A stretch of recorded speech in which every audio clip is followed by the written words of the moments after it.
Hola, ¿qué tal? Les saluda Erika Fontalvo, directora del diario El Heraldo desde Barranquilla. De manera recurrente, los hechos nos demuestran que Colombia, al margen de quién la gobierne, es un país de injustificables excesos y brutales contrastes, bastante descorazonador por donde se mire.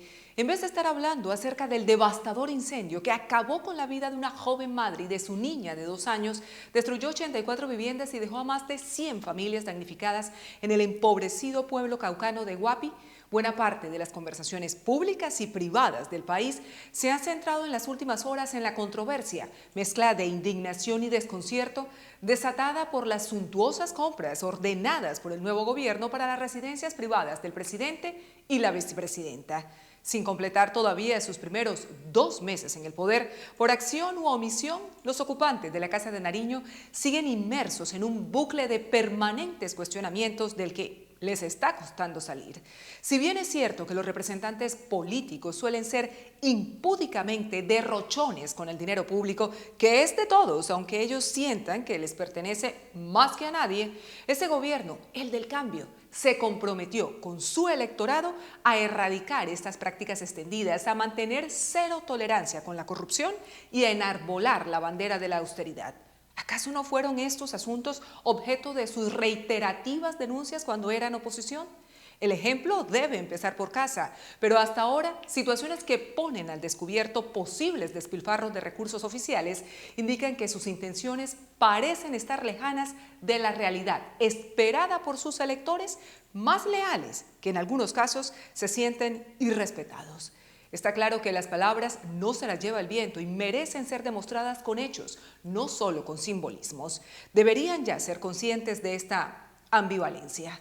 La adquisición de suntuosas cobijas rellenas de plumas de ganso a 4 millones cada una, un televisor de 85 pulgadas a 27 millones, 2 cubiertas de vitrocerámica por 34 millones de pesos, una plancha vertical por 754.000 y un sartén antideslizante por 399.000, por ejemplo, entre otros elementos que hacen parte de una orden de compra de 173 millones de pesos autorizada por el Departamento Administrativo de la Presidencia de la República. DAPRE contrasta con la consigna de la gran mayoría de los hogares colombianos de apretarse y apretarse el cinturón debido a la actual crisis económica.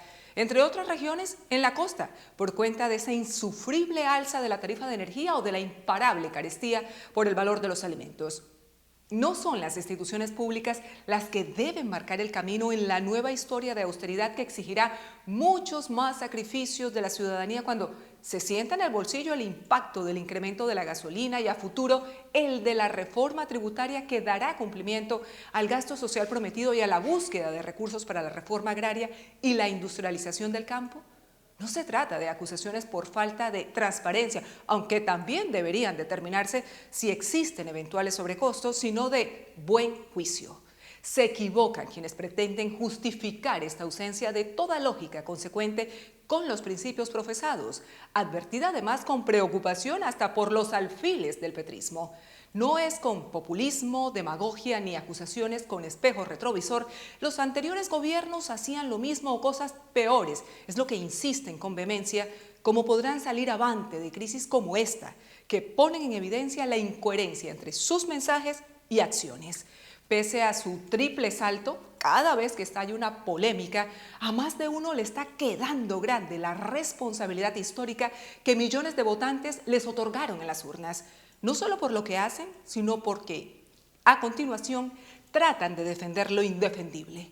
En su cruzada por intentar librar al presidente Gustavo Petro del impacto de su sucesión de desaciertos, podrían llegar incluso a desgastar el teflón político del mandatario, que de acuerdo con lo sucedido a otros populares líderes políticos de nuestra historia reciente, no es indestructible. Aprender las lecciones políticas, éticas y morales lo antes posible para dejar de alimentar el caos, actuando con coherencia y mostrando respeto por sus electores, sería una correcta forma de recomenzar. Desde El Heraldo, seguimos en contacto.